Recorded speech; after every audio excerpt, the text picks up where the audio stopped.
Hi all. So today we'll see another technique under nonlinear dimensionality reduction. So in the last video we have seen how exactly the nonlinear data exist.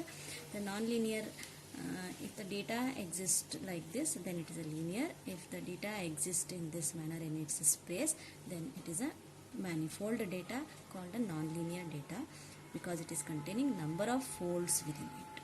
Okay. So in the last video we have seen the MDS, one of the technique, and there are three methods are there in the nonlinear dimensionality reduction. One we have seen MDS, LLE, that is local linear embedding, so that we will see later. So third one is Isomap, that we will see today. Okay, so Isomap is one whose full form is isometric mapping. It is actually it is a extension of the MDS. All the steps are same, just some extension on the MDS will lead to the Isomap. Okay, so difference between the MDS and Isomap is, so instead of calculating a pairwise Euclidean distance that we have done in the MDS, so here we are calculating a geodesic distance matrix. That is another type of the distance we are using here, geodesic distance matrix. Okay, so once we found this square matrix, then we are applying a eigen decomposition on it. Okay, so before going through the Isomap, how exactly it work on the nonlinear data, so first we will see the difference between the Euclidean distance and the geodesic distance. Okay, so we'll take one example of the data and we'll see the Euclidean distance and the geodesic distance between them.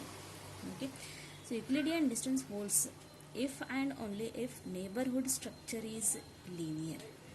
Okay, so that is what if the suppose then this is the space of the data, so you are having some data within it. Okay, so Euclidean distance holds if the 2 points lie linearly. Okay, if the 2 points lie linearly. Okay,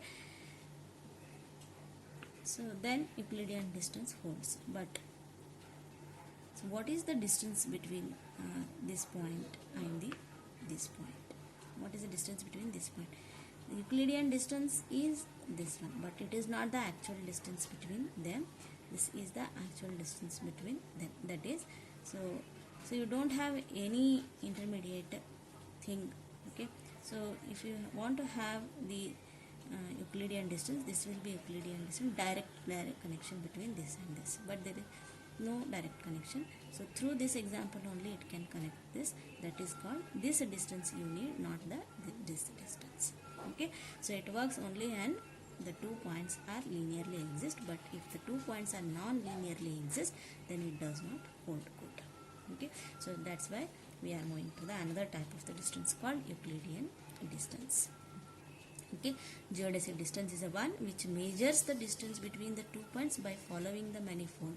This is manifold, it is following and finding the Euclidean distance. Okay, let us take an example and how exactly it works. We'll see. Okay, so I have taken this manifold containing number of samples within it. This is the samples belonging to one class and this sample belonging to another class. Okay, so this is so I am considering 4 samples here, A, B, C and D are the 4 samples.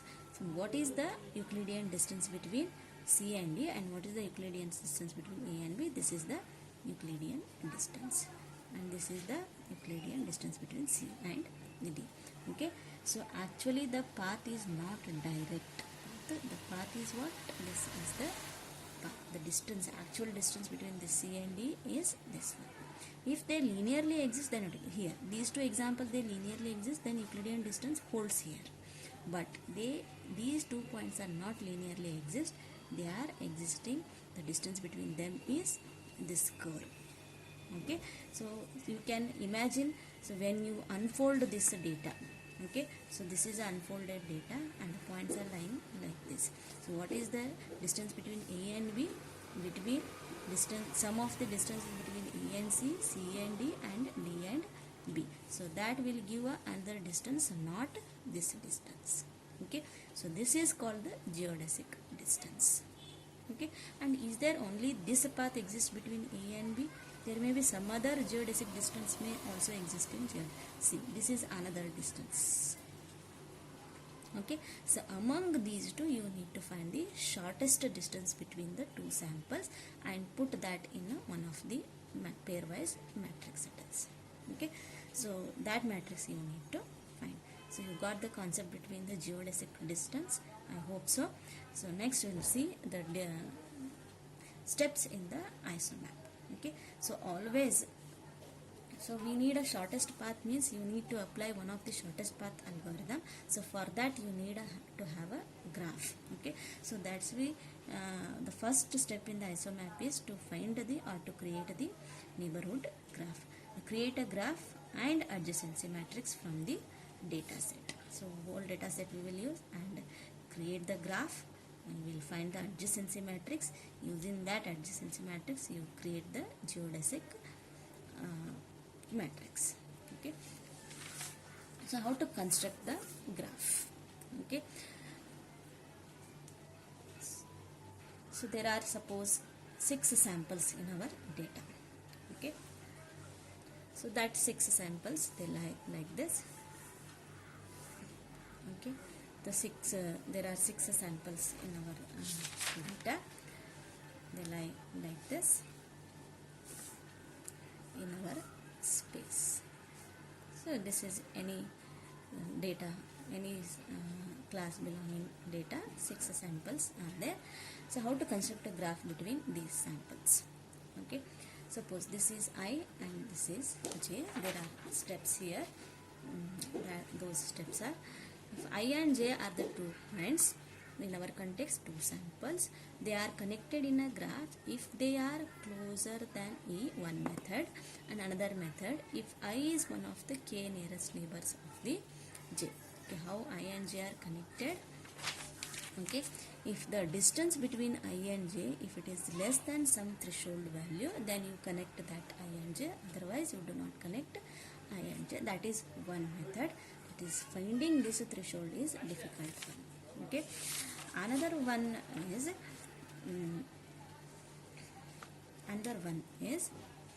if I is one of the k nearest neighbors of J. Okay, so how exactly it is? K nearest neighbors of J. Okay, suppose k equal to 2 if I take. Okay, so which are the 2 nearest neighbors to the I? Okay, this may be one nearest neighbor and this may be another nearest neighbor. If k is equal to 3, which are the 3 nearest neighbor? This one and this one. Then we are connecting I to all these nodes. Okay, so that is how to construct our data. Okay, so again for this J, which are the, suppose k equal to 2, for this J, which are the 2 neighbors? These are the 2 neighbors. Again you connect those 2. Again for this k node, so which are the 2 nearest neighbors? These are the 2 nearest neighbors. For this this one are the 2 neighbors.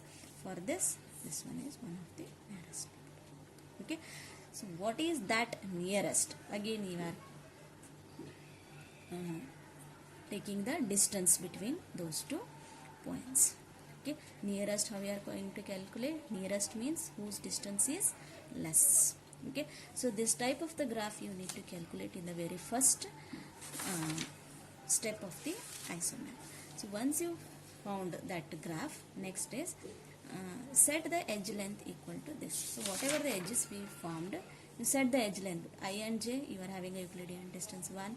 Between this and this, you are having the Euclidean distance. I and K, you cannot have a Euclidean distance directly.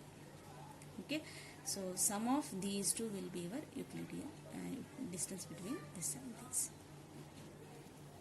Okay, so the edge length you need to set that. So next, the second step, compute the shortest path between all pairs in the G to form the matrix called DG, which is called Geodesic Distance matrix. Okay, so you need to compute not only the path, you need to compute the shortest path. Suppose I and AM, I am calculating the between this pair. So this may be one path, this may be another path, this may be another path, this may be another path between this and this. So you need to compute the shortest path. Okay, so how many nodes are there here? 6 nodes are there. I, J, K, M, N, O. So you need to construct the matrix like geodesic matrix like this. Okay, between I and I, the 0. Between I and J, what is the distance? Okay, so shortest distance is only this one. So between I and J, this one is one path, this one is one path, this one is one path, this one is one path.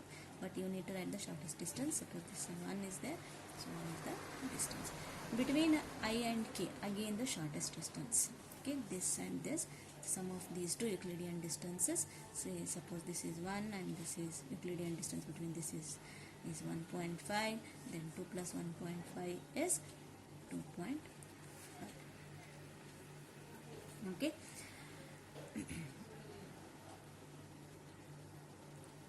So next, between I and M. So these are the two paths. Now this is the two paths. So whatever may be, so we are finding the shortest distances you are writing here. Okay. So that is what, this is the square matrix called as a geodesic distance matrix. Okay, got it?